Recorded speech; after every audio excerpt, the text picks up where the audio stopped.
ओम शांति। आज हम मधुर ईश्वरी महावाक्य साकार मुरली सुनेंगे 21 मार्च 2023 की। तो आज शिव बाबा कहते हैं कि सबसे पहले आप बच्चों को बाप का पूरा परिचय देना चाहिए, क्योंकि बाबा सबके लिए आया है और सबको बाबा वर्षा देना चाहते हैं। तो बाबा ने कहा कि उनको ये बताओ कि हम अपने मन से नहीं सुना रहे हैं, ये ज्ञान हमें स्वयं परमपिता परमात्मा ने दिया है जो हम आपको सुना रहे हैं कि कैसे ये ड्रामा जो है संसार रूपी जो चक्र है, खेल कैसे चलता है।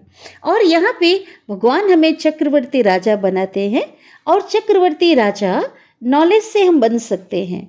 इसमें कोई किसी प्रकार के हथियार आदि की जरूरत नहीं है। ये बाबा कहते बताओ और ये कहो कि आप भी उस बेहद के बाप के बच्चे हो। हम जैसे प्रैक्टिकल में ब्रह्मा कुमार कुमारी हैं, तो आप भी ब्रह्मा कुमार कुमारी ब्रह्मा की संतान और शिव बाबा के भी आप बच्चे हो। तो अगर आप बेहद के बाप से सुख लेना चाहते हो, जैसा हम अभी ले रहे हैं, पुरुषार्थ कर रहे हैं, तो तुम भी पुरुषार्थ करो, क्योंकि बिना पुरुषार्थ के बेहद की सुख की प्राप्ति नहीं हो सकती, प्रारब्ध नहीं मिल सकता। और बेहद का जो पिता है वही स्वर्ग का रचयिता है और वही बेहद का सुख हमें दे रहे हैं। तो क्यों नहीं ऐसे पिता को आप पहचानो। और बाबा ने कहा याद करो। तो ऐसा बाबा कहते इतने अच्छे से समझाओ, दिल से समझाओ, अच्छी अच्छी पॉइंट्स जो बाबा देते हैं उस अनुसार समझाओ तो वह भी पिघल जाए। ऐसे आप बच्चों को समझाना है। और साथ ही बाबा ने कहा कि सदा आप बच्चों को बाबा ने जो यात्रा सिखलाया है, कौन सा यात्रा, मुक्ति और जीवन मुक्ति की यात्रा, बाबा ने हम बच्चों को रूहानी यात्रा जो सिखाई है, उस यात्रा में एकदम तत्पर रहो।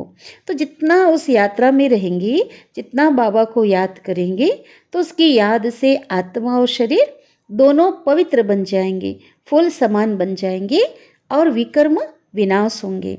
आज बाबा ने बहुत सुंदर वरदान दिया कि आप बच्चे कौन हो, सूर्यमुखी पुष्प के समान हो। अपने को चैतन्य में सूर्यमुखी पुष्प के समान बाबा कहते समझो। जैसे कि सूर्यमुखी का जो पुष्प है वो बहुत सुंदर खिला हुआ होता है और उसकी जो पंखुड़ी होती है ना, पूरे सर्कल में वो सूर्य की पीले रंग का वो फूल होता और सूर्य की किरणों के समान होती है और सूर्य की किरणें उस पर पड़ती है तो चमकता है। और जहाँ जहाँ सूर्य जैसे चक्र लगा रहा है, दिशा बदल रहा है, वैसे सूर्यमुखी का फूल भी जो है घूम करके उसका मुख सूर्य की तरफ आ जाता है। तो बाबा ने एग्जाम्पल दिया कि बाबा कौन है, शिव बाबा भी ज्ञान सूर्य है और आप बच्चे चैतन्य में वो सूर्यमुखी पुष्प के समान हो। और आप बच्चे जो हैं, आपका मुख सदैव किसकी तरफ होना चाहिए, उस ज्ञान सूर्य की तरफ ही होना चाहिए। सदा उनके सम्मुख रहो, आपका मुख उनकी तरफ हो और उनके सकाश से, उनके किरणों से बाबा ने कहा स्वयं भी प्रकाशित रहो, शक्तिशाली बनो और साथ ही साथ सकाश जो है औरों को भी सकाश दो, है ना। बाबा से लेकर के वो सकाश औरों को भी देते रहो। साथ ही बाबा ने कहा कि हिम्मते बच्चे और मदते बाप। तो हमें तो हिम्मतवान बनना ही है कि मेरा पिता परमात्मा कौन है, भगवान सर्वशक्तिवान है और सर्वशक्तिवान के हम भक्त नहीं क्या हैं, बच्चे हैं। तो इसलिए बाबा कहते हिम्मतवान बनना है। और साथ ही जो विश्व की जो अन्य आत्माएं हैं जो बहुत ही कमज़ोर हो गई हैं, शक्तिहीन हो गई हैं, उन्हें भी परमात्मा की याद दिलाना है, परमात्मा से कनेक्शन जोड़ करके उन्हें भी हिम्मत दिलानी है। तो हमारे साथ उनको भी क्या मिलेगी, परमात्मा की मदद मिलती रहेगी। बाबा ने कहा कि मैं कौन हूँ, मैं भक्तों का रक्षक हूँ, है ना। इस समय जो भक्त हैं वो बहुत दुखी हो गए हैं और मैं आकर के क्या करता हूँ कि सौगात लेकर आता हूँ। मेरे बच्चे हैं सभी और उनके लिए मैं बेहद की स्वर्ग सौगात लेकर आता हूँ। बाबा ने ब्रह्मा बाबा को कहा कि ये सबसे बड़ा भगत है ना, क्योंकि अंतिम जन्म में भी ब्रह्मा बाबा ने कितनी भक्ति की, 63 जन्म तो भक्ति की ही, लेकिन अंतिम जन्म में भी बचपन से लेकर के इतनी भक्ति की, 12 गुरु थे। तो सबसे बड़ा भक्त है, पुराना भक्त तो है लेकिन सबसे बड़ा भक्त है। तो बाबा ने कहा एक ही भक्त नहीं है, इस समय जितनी भी आत्माएं बाबा के बने हैं, तो बाबा कहते जो पुराने भक्त हैं ना वही यहाँ पे आते हैं और उनको ही बाबा कहते मैं आकर के क्या करता हूँ, उनको ही पढ़ाता हूँ और भक्त से मैं उनको बच्चा बनाता हूँ, सम्मुख मिलता हूँ और देवी देवता पद को प्राप्त कराता हूँ। कि अभी देखो, अभी सभी भक्त क्या कर रहे हैं, भटक रहे हैं ना, सही भक्ति में जो है ठोकरे खा रहे हैं, दर दर भटक रहे हैं। तो मैं आकर के सभी प्रकार के धक्कों से, यात्रा से मैं छुड़ा देता हूँ और ठिकाने लगा देता हूँ। बाबा ने कहा पूरे मनुष्य मात्र को मैं अभी ठिकाने लगाता हूँ। तो कौन सा ठिकाना? असली ठिकाना बाबा ने कहा मुक्ति धाम और जीवन मुक्ति धाम। सभी को पहले मैं परम धाम ले जाता हूँ, जहाँ से सभी आत्माएं आई हुई हैं, जो अपने घर को भूल चुकी हैं, है ना। घर जाना तो चाहती हैं, लेकिन घर का पता ही मालूम नहीं है। तो उस ठिकाने पर ले जाता हूँ। और बाकी अन्य आत्माएं उनको कहाँ ले जाता हूँ? जिन्होंने इस समय पुरुषार्थ किया है उस सतयुगी दुनिया में जाने के लिए पुरुषार्थ करते, उनको स्वर्ग धाम में ले जाता हूँ, है ना। तो बाबा कहते सभी आत्माएं अभी दुखी हैं, इसलिए क्या चाहती हैं? सब भगवान के पास जाना चाहती हैं।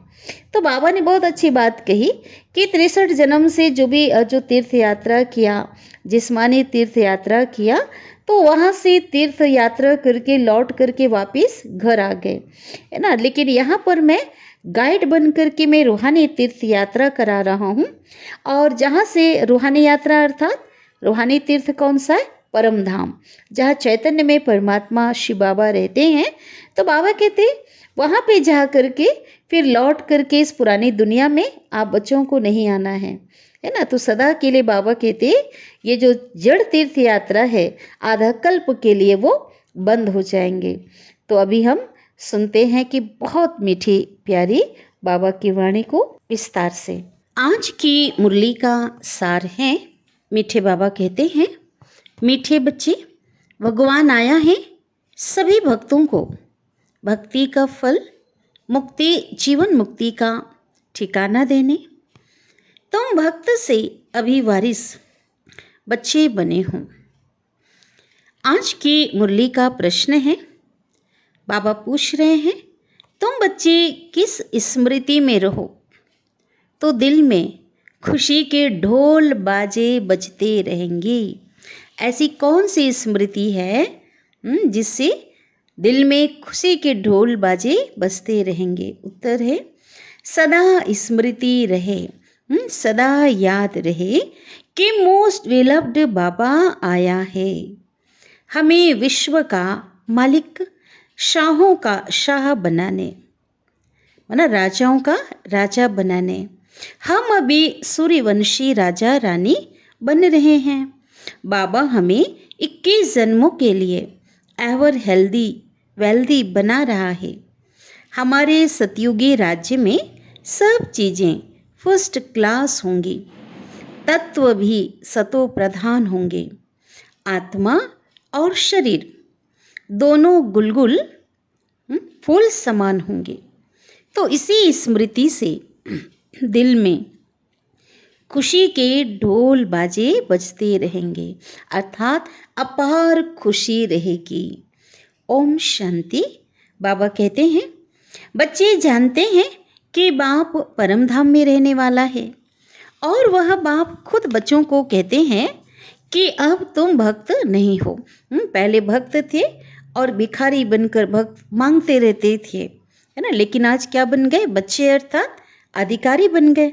भगवान ने हम बच्चों को अधिकारी बना दिया, हमारे अधिकार की याद दिला दी। अभी तो तुम बच्चे भगवान के बने हो। भक्त भगवान को ढूंढते रहते हैं और आप भगवान के बच्चे हो। भक्त को भगवान नहीं कह सकते। भक्त अनेक हैं और भगवान एक है। अब भक्त मनुष्य हैं तो जरूर भगवान को भी मनुष्य रूप में आना पड़े। गाया जाता है भगवान घर बैठे आते हैं। किसके घर? पूछा बाबा ने। मनुष्यों के घर। भगवान को जरूर मनुष्य रूप धारण करना पड़े। निराकार परमपिता परमात्मा एक है और भक्त अनेक हैं। सभी मनुष्य इस समय भक्त हैं और भगवान को याद करते हैं, समझते हैं कोई समय भगवान को आना जरूर है। वह है स्वर्ग का रचयिता। तो जरूर एक ही होगा ना, अनेक तो नहीं हो सकते। भगवान आकर मनुष्य रूप में भक्तों को समझाते हैं। आधा कल्प तो मुझे याद करते हैं, ड्रामा अनुसार जरूर भक्ति मार्ग में याद करना ही है। फिर मैं भगवान मनुष्य का रूप धरकर भक्तों के पास आता हूँ। भक्त भी मनुष्य हैं, तो हमको मिलना भी किससे है? बाबा कहते मनुष्यों से ही है। तो जरूर मनुष्य का रूप धारण करना पड़े ना, कोई कच्छ-मच्छ का नहीं है ना। सर्वव्यापी के ज्ञान से क्या कह दिया, उसमें तो सब आ गए। लेकिन ऐसा बाबा कहते, बाबा तो सर्वव्यापी है ही नहीं, वो तो मनुष्य तन में आते। बाबा कहते हैं मैं आकर के बच्चों को अपना परिचय देता हूँ, मेरा पार कोई पा ना सके, इसलिए मैं ही आकर के अपना परिचय देता हूँ कि मैं आया हुआ हूँ। तुम बच्चे जानते हो बाप मनुष्य तन लेकर आते हैं, वह भी समझाते हैं कि मैं किस भक्त के तन में प्रवेश करता हूँ। तो बाबा बता रहे हैं यह ब्रह्मा है, सबसे बड़ा भक्त है ना। 63 जन्म की भक्ति तो ब्रह्मा बाबा ने की ही, लेकिन अंतिम जन्म में भी बहुत प्रगाढ़ भक्ति उनकी थी है ना। 12 गुरु थे, बचपन से भक्ति अंतिम जन्म में भी किया। इसलिए बाबा कहते हैं ये सबसे पुराना भगत भी है और सबसे बड़ा भगत है ना। इनके जैसा भगत तो कोई हो ही नहीं सकता। एक तो भक्त नहीं है ना, जो भी पुराने भक्त हैं उनका हिसाब बताते हैं है ना। पुराने भक्त माना 63 जन्मों से जिन्होंने भक्ति की, आदि सनातन देवी देवता धर्म की आत्माएं सभी पुराने हैं। वही प्राचीन देवी देवता जो सतयुग के आदि में थे, फिर वही भक्ति मार्ग में जब आते हैं है ना, कलाएं कम होती है और नीचे उतरते हुए वाम मार्ग में आ जाते तो क्या बन जाते? बुज्जे से पुजारी बन जाते, तो भक्ति शुरू कर देते हैं। तो वह हुए सबसे पुराने भक्त, उन्होंने ही पूरी भक्ति की है। अव्यभिचारी भक्ति से लेकर के वयाभिचारी भक्ति की है, शुरू से लेकर। वही आए हैं भगवान से मिलकर देवी देवता पद को प्राप्त करने के लिए। फिर आकर के सम्मुख मिलते हैं है ना। किन से मिलते हैं? शिव बाबा जब साकार में आए हैं उनसे, उनके समक्ष आकर के मिलते हैं। तुम जानते हो हम भक्त थे, इस समय तो सारी दुनिया भक्त है। भगवान आया हुआ है भक्तों की रक्षा करने, क्योंकि भगत बहुत दुखी हैं। भक्तों को यह पता ही नहीं है कि शांति और सुख कहाँ होता है। भगवान आकर के समझाते हैं। मैं जब आता हूँ तो सौगात लेकर के आता हूँ बच्चों के लिए। बेहद का बाप जरूर बेहद की सौगात लेकर आएंगे। अभी तुम समझते हो हम भक्त नहीं हैं, भगवान ने आकर अपना ही वारिस बनाया है। बाबा ने आकर हम बच्चों को अपना बनाया है, अर्थात वारिस बनाया है। बाबा कह रहे हैं कि भक्त वारिस नहीं होते। वह ऐसा नहीं समझते हैं कि हम बच्चे हैं और हमें बाप से वर्षा लेना है। भले गाएंगे तुम माता पिता हम बालक तेरे, ऐसा गायन है, गाते हैं महिमा, या तुम ही हो माता पिता तुम्हें हो, लेकिन प्रैक्टिकल में ऐसा मान करके नहीं चलते, अपने को मानते तो भगत हैं। तो वह तो सर्वव्यापी कह देते। फिर भगवान कहाँ से आए? अब तुमको वर्षा जरूर चाहिए, इसलिए मुझे याद करते हो। वर्षा भी फर्स्ट क्लास चाहिए ना, सेकंड थर्ड क्लास नहीं।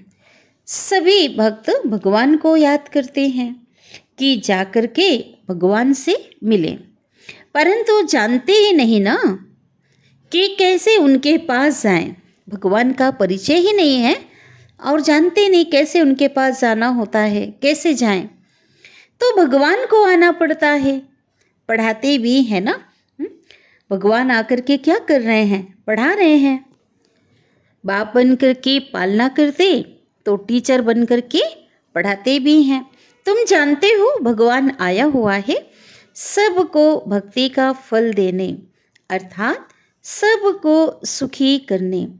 भगवान को अभी ही आना होता है, वह है रूहानी पंडा। वास्तव में मनुष्यों का सच्चा सच्चा तीर्थ है मुक्ति और जीवन मुक्ति धाम। मुक्ति अर्थात जहाँ चैतन्य में परमपिता परमात्मा रहते, आत्माएं निराकार रूप में रहती, शांति धाम परम धाम। और जीवन मुक्ति धाम अर्थात सुख धाम, जहाँ चैतन्य में देवी देवताएं रहते हैं। स्वर्ग में रहने वाले देवी देवताओं के यहाँ जड़ चित्र हैं। मंदिरों में आज की दुनिया में क्या है? जड़ चित्र हैं। उन जड़ चित्रों के पास जाते हैं यात्रा करने, है ना। जितने भी तीर्थ यात्रा है वहाँ पे मूर्तियाँ ही हैं। वह हो जाती है जिस्मानी यात्रा, क्योंकि शरीर से यात्रा करते जाते हैं। देलवाड़ा मंदिर में वह जगत अम्बा के पास यात्रा करने जाते हैं, तो वह है भक्ति। जिस्मानी यात्रा जो है वो भक्ति है, और भगवान आकर के इस यात्रा के धक्कों से छुड़ा देते हैं। भगत भगवान को मिलते हैं तो भगवान भक्ति के दुखों से छुड़ाकर ठिकाने लगा देते हैं, है ना। आज की भक्ति में दुख है ना, क्योंकि तन से मन से भटक रहे हैं। कितने व्रत उपवास नियम आदि हवन बहुत से वहाँ बाबा कहते करते हैं ना सभी। तो ये क्या है? बाबा कहते भी धक्का खाना है, तीर्थों पे जाते हैं तो धक्के खाते, तो सभी दुखों से छुड़ाकर ठिकाने लगा देते हैं। बाबा कहते हैं जो भी सब धर्म वाले हैं, है ना, सब मनुष्य मात्र को अभी ठिकाने लगाने आया हूँ। असल ठिकाना है, ठिकाने लगाने आया हूँ, अर्थात असली ठिकाने पे ले जाने आया हूँ। और असल ठिकाना कौन सा है? सभी आत्माओं की, सभी धर्मों की आत्माओं की असली ठिकाना है मुक्ति, है ना। क्योंकि वो जीवन मुक्ति में तो आ नहीं सकते, सतयुगी सुखधाम में तो आ नहीं सकते। बाकी जो दैवी कुल की जो आत्माएं हैं, सनातन धर्म की आत्माएं हैं, उनका ठिकाना क्या है? वो मुक्ति भी है और जीवन मुक्ति धाम, है ना। वो नई सतयुगी दुनिया है। बाबा सभी को अपने धाम माना परम धाम और स्वर्ग धाम में ले जाते हैं। तुम बच्चों की बुद्धि में है कि शिव बाबा परम धाम से आया हुआ है।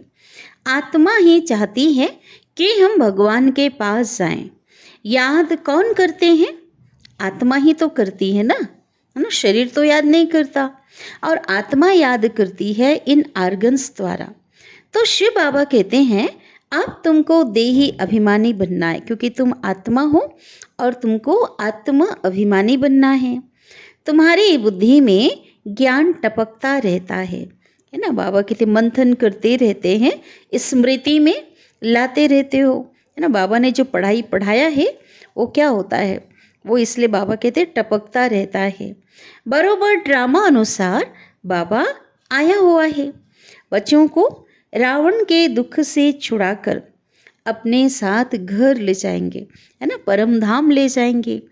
गाइड बनकर आए हैं, क्योंकि घर का रास्ता तो किसी को पता ही नहीं है। तुमको रूहानी तीर्थों पर जहाँ जाना है, रूहानी तीर्थ किसको कहा? मुक्ति धाम, वहाँ और सुख धाम, है ना, मुक्ति धाम और जीवन मुक्ति धाम। तो बाबा कहते हैं तुमको रूहानी ये तीर्थों पर जहाँ जाना है वहाँ से फिर लौट कर नहीं आना है। यहाँ तो है अल्पकाल के लिए जिस्मानी यात्रा। हमारी रूहानी यात्रा अभी परम धाम की है, और परम धाम जब हम चले जाएंगे तो वहाँ से इस मृत्यु लोक में, इस पुरानी दुनिया में नहीं आएंगे, है ना। वहाँ से कहाँ चले जाएंगे? सतयुगी सुख धाम में चले जाएंगे। तो बाबा कहते हैं यहाँ तो है अल्पकाल के लिए जिस्मानी तीर्थ, आधा कल्प किया ना, है ना, जड़ मूर्तियों की यादगार जहाँ दर्शन करने गए, तो यह जड़ तीर्थ बंद हो जाते हैं। फिर तुम सभी तीर्थों पर जाते हो। सच्चा तीर्थ है एक मुक्ति धाम और दूसरा जीवन मुक्ति धाम। उन सभी तीर्थों पर जाने के लिए भी भगत जिस्मानी तीर्थ करते रहते हैं। बरोबर, जिस्मानी तीर्थ जन्म जन्मांतर करने के बाद भी उनसे छूटकर हम कहाँ जाएंगे? रूहानी तीर्थों पर चले जाएंगे। हम बाबा के बच्चे मुक्ति धाम और जीवन मुक्ति धाम। फिर यहाँ मृत्यु लोक में आना ही नहीं है। मुक्ति धाम में जाकर के बैठेंगे, आना जाना बंद हो जाएगा। फिर स्वर्ग में जाएंगे तो वहाँ आना जाना होता रहेगा, स्वर्गवासी बन जाएंगे। तुम जानते हो कि बाबा हमको स्वर्गवासी बना रहे हैं। हम तैयारी कर रहे हैं स्वर्ग में जाने की। भगवान हमें जो श्रीमत दे रहे हैं उस श्रीमत को धारण करके उस योग्य बन रहे, पावन बन रहे हैं। तो तैयारी है, यही तैयारी है स्वर्ग में जाने की, है ना। देही अभिमानी बन रहे हैं, पवित्र बन रहे हैं, गुणवान बन रहे हैं। दुनिया में तो किसको भी पता नहीं है, बिल्कुल बुद्धू हैं। शास्त्र आदि पढ़ने से भी कोई फायदा नहीं। अभी की भेंट में तो ऐसे ही कहेंगे ना, अल्पकाल के सुख को जरा सा कहेंगे, है ना। अभी का जो सुख है क्या है? पल में सुख और पल में दुख, तो इसको सुख नहीं कहेंगे। इसलिए ऋषि सन्यासियों ने क्या कहा? कागविष्टा के समान कहा ना सुख को, क्योंकि क्षणभंगुर सुख है। जास्ती मिठाई और जरा सी मिठाई, थोड़ी सी मिठाई, फर्क तो है ना। तो अभी तुम समझते हो हम तो सूर्यवंशी राजा रानी बनते हैं। वह आशा रखते हैं बहुत धनवान बने। दुनिया में लोग क्या है? विनाशी संपत्ति की आशा रखते हैं। संपत्ति तो जरूर चाहिए, तब तो सुख होगा ना। संपत्ति के साथ तो फिर भी हेल्थ भी चाहिए। हेल्थ और वेल्थ है तो सुख बहुत है। और इस दुनिया में हेल्थ वेल्थ दोनों मिल नहीं सकती, है ना। आज तो शरीर रोगों का घर बन गया है। चाहे कोई कितना भी धनवान हो तो रोगी जरूर होंगे।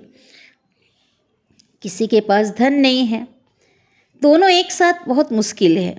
एक जन्म के लिए एक मनुष्य के पास यह नहीं हो सकती। देखिए, हेल्थ और वेल्थ एक पूरे जन्म के लिए भी नहीं हो सकती।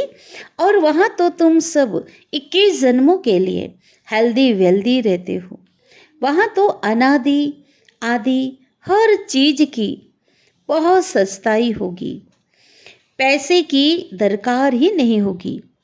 पैसे के बदले असरफियाँ देते होंगे, सिक्के होंगे, ठीक है, स्वर्ण की मोहरें होंगी। और चीज भी कैसी होगी? फर्स्ट क्लास होगी। और तत्व धरती वायु अग्नि आकाश जल, ये जो 5 तत्व हैं सतो प्रधान बन जाते हैं। तो उनसे माल भी बहुत अच्छे बनते होंगे। जो पैदाइश होगी खाने पीने की चीज़ की, फल फ्रूट अनाज जो कुछ भी दालें हैं, तो ये सब बाबा के तो बहुत फर्स्ट क्लास होंगी, स्वादिष्ट होंगी, पौष्टिक होंगी। खाने में कितना मज़ा होगा। बाबा कहते वहाँ पे खाने में आज तो इतने मसाले आदि डाल करके बहुत उसको बनाया जाता है। वहाँ तो नेचुरल जो चीज़ें खाएंगे और बहुत स्वादिष्ट होगा।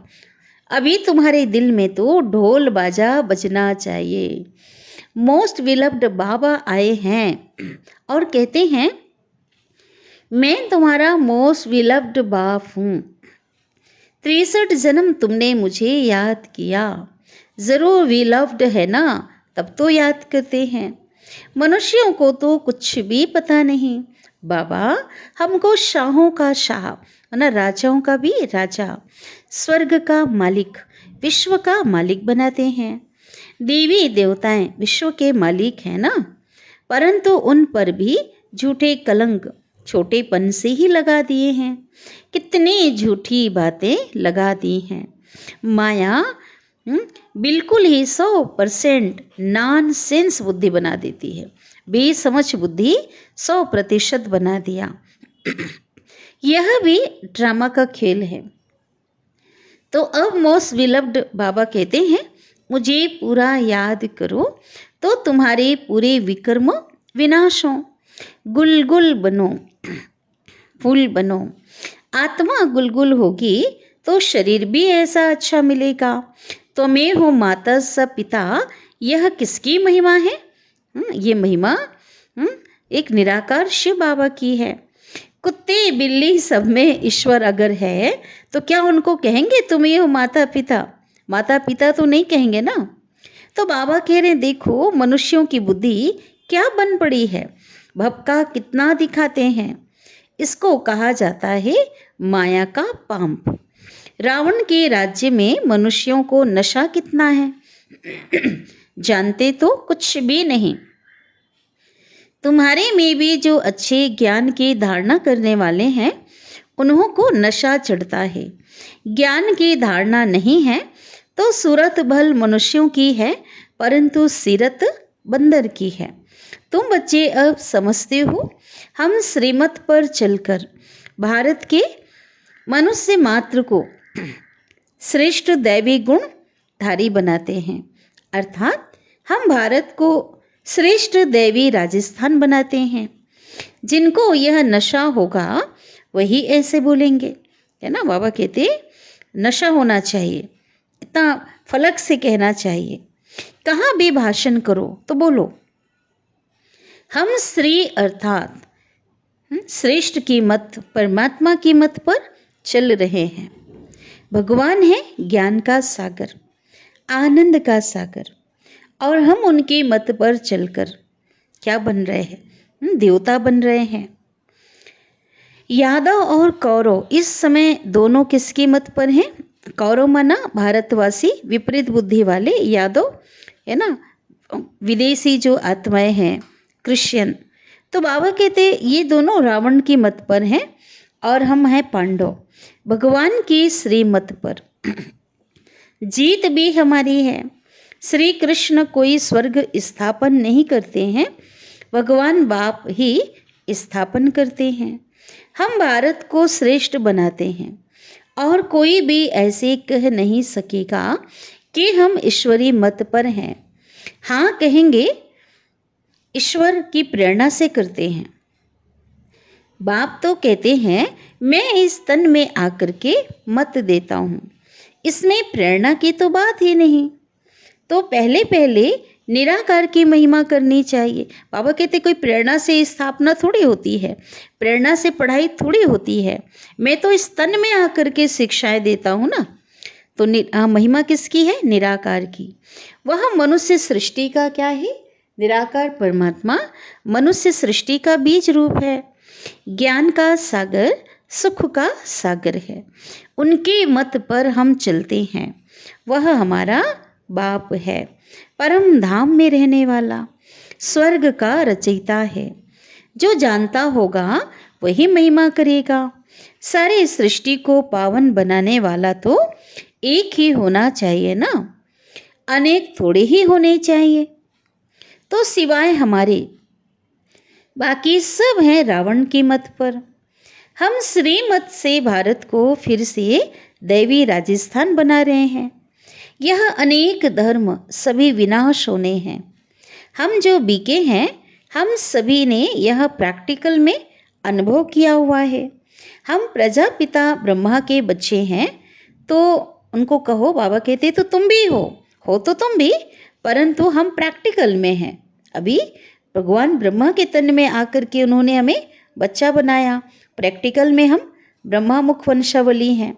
फिर भक्ति मार्ग में गाया जाएगा कि परम पिता परमात्मा ने ब्रह्मा द्वारा मनुष्य सृष्टि की रचना रची। तो इस समय का जो यादगार भक्ति मार्ग में चलाएगा और गायन के रूप में होगा। वह समझते हैं शायद फट से देवता बन गए, है ना। ऐसे हम भी समझते थे कि शायद बने बनाए फट से देवता ही होंगे, परंतु नहीं। ब्रह्मा द्वारा पहले भगवान ने ब्राह्मण रचे, फिर वर्णों में ले आना चाहिए। फिर ब्राह्मण से क्या बने? देवता, और देवता से क्षत्रिय, वैश्य, शूद्र। तो कहानियां सुनाने व ड्रामा आदि से कोई फायदा नहीं है। एकदम बाप की शिक्षा बतानी चाहिए। बाप हमको क्या कहते हैं? हे मीठे बच्चे, हे आत्माएं, सारी सभा में कहना चाहिए हम श्रीमत पर चल रहे हैं देवता बनने के लिए। है ना, जो सच्चाई है उसको लोगों के सामने लाओ, फलक से कहो, पूरी सभा में कहो कि हम देवता बनने के लिए क्या कर रहे हैं, भगवान के श्रीमत पर चल रहे हैं और भगवान हमें राजयोग सिखाते हैं। गीता का भगवान भी वह निराकार ही है, साकार में आते हैं। प्रजापिता ब्रह्मा के मुख से यह ब्राह्मण और ब्राह्मणियां निकलते हैं। हम बीके हैं, हम कौन है, ब्रह्मा कुमार और ब्रह्मा कुमारी। परमपिता परमात्मा ने हमको ब्रह्मा के मुख से रचा है। हम शिव बाबा के पुत्र हैं। बीके का परिचय देना चाहिए ना। तुम भी सब आत्माएं शिव के पुत्री, प्रजापिता ब्रह्मा के बच्चे हो। अभी फिर से यह नई रचना हो रही है, तो ऐसे समझाना चाहिए, है ना। लोगों को समझाओ, कह रहे हैं बाबा आज जो समझें कि बरोबर हम भी शिव के पुत्र और ब्रह्मा के बच्चे हैं, माना साकार में शिव के पुत्र हो गए और हम उनके बने हैं, ब्रह्मा के थ्रू शिव बाबा के बने हैं। इसलिए हमारा नाम है ब्रह्मा कुमार और ब्रह्मा कुमारियाँ।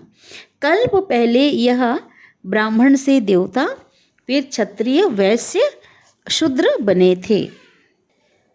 हम कल्प पहले यह ब्राह्मण से देवता, फिर क्षत्रिय, वैश्य, शूद्र बने थे, अब फिर ब्राह्मण बने हैं। ऐसे ऐसे अच्छी रीति चक्र का राज बुद्धि में बिठाना चाहिए। पहले तो बाप का पूरा परिचय देना चाहिए। बाप ने हमको सुनाया है, हम फिर तुमको सुनाते हैं। यह ड्रामा का चक्र कैसे फिरता है, चक्रवर्ती राजा कैसे बनना होता है, यह नॉलेज है। इसमें कोई हथियार पमार आदि नहीं है। वर्ल्ड की हिस्ट्री ज्योग्राफी को तो जरूर मनुष्य ही जानेंगे ना। मनुष्य सृष्टि का चक्र कैसे फिरता है, यह जरूर जानना चाहिए। हम बाप से सुनते हैं तो चक्रवर्ती राजा बनते हैं। तुमको भी बेहद के बाप से सुख लेना है ना। सुख लेना है तो क्या करो, पुरुषार्थ करो। हम तो पुरुषार्थ कर रहे हैं ऐसा बनने के लिए। बेहद का बाप है ही स्वर्ग का रचयिता, उनसे बेहद का सुख मिलता है, तो क्यों नहीं बेहद के बाप को याद करना चाहिए। लौकिक बाप के वर्षे से राजी नहीं होते हैं। बाबा कहते है ना, वो तो हद का वर्षा है। हम तो बेहद के बाप से 21 जन्म सुख पाते हैं, बाकी तो सब है भक्ति मार्ग की सामग्री। तुम कहते हो शास्त्र आदि अनादि हैं, परंतु यह सब होते हुए भी अब तो कलयुग आकर हुआ है ना। सब होते हुए भी अभी क्या हुआ है, कलयुग आकर के हुआ है। दुनिया पतित बनती जाती है, फायदा तो कुछ भी नहीं है। अभी बाप खुद आए हैं, हम उनके पुत्र ब्रह्मा के बच्चे ब्राह्मण हैं। वास्तव में तो वह तुम्हारा भी बाप है, ऐसे बताओ, कहते बाबा। तो ऐसे ऐसे अच्छी तरह समझाओ तो वह भी पानी पानी हो जाए। पानी हो जाए माना पिघल जाए, उनको भी समझ में आए, वो भी स्वीकार कर ले, है ना, दिल में लग जाए। अच्छा, हम याद प्यार लेते हैं बाबा से। मीठे मीठे सिकिलधे बच्चों प्रति माता पिता बाप दादा का याद प्यार और गुड मॉर्निंग। रूहानी बाप के रूहानी बच्चों को नमस्ते, और हम रूहानी बच्चों की रूहानी माता पिता बाप दादा को याद प्यार, गुड मॉर्निंग और नमस्ते। शुक्रिया बाबा, शुक्रिया आपका दिल से पद्मा पदम गुणा शुक्रिया। धारणा के लिए मुख्य सार। रूहानी यात्रा पर तत्पर रह। याद से आत्मा और शरीर दोनों को गुलगुल माना फूल समान बनाना है। विकर्म विनाश करने हैं। दूसरी पॉइंट है, हम डायरेक्ट ईश्वर की मत पर भारत को श्रेष्ठ मानव मात्र को दैवी गुणधारी बनाने की सेवा के निमित्त हैं। कैसे, डायरेक्ट, है ना, डायरेक्ट ईश्वर हमें मत दे रहे हैं, तो इसी स्मृति में रहना है। वरदान दे रहे बाबा, सूर्यमुखी पुष्प के समान ज्ञान सूर्य के प्रकाश से चमकने वाले, सदा सम्मुख और समीप भाव। तो वरदान में भी एक स्वमान छिपा हुआ है कि मैं आत्मा कैसी हूँ, सूर्यमुखी पुष्प के समान हूँ। तो जैसे सूर्यमुखी पुष्प होता है ना, उनकी जो पंखुड़ी होती कैसा होता है, सदा सूर्य की किरणों की तरह चारों ओर से प्रकाश से घिरा हुआ रहता है ना। सूर्य की किरणों की तरह पीली पीली जो पंखुड़ियां हैं उससे घिरा हुआ होता है। और उसका जो मुख है किसकी तरफ होता, सूर्य की तरफ होता है। जिधर सूर्य जो जब उगता है तो उसका मुख सूर्य की तरफ होता है। जैसे जैसे सूर्य जो है घूमता जाता है ना, उसकी दिशा चेंज होती है, वैसे जो है वो जो सूर्यमुखी का फूल भी वैसे घूमता है। तो बाबा कहते हैं पंखुड़ियां सूर्य की किरणों के समान सर्किल में होती है, पूरे राउंड में होती है। तो ऐसे जो बच्चे सदा ज्ञान सूर्य है ना, शिव बाबा क्या है, ज्ञान सूर्य, ज्ञान सूर्य के समीप और सम्मुख रहते हैं, वे कभी दूर नहीं होते।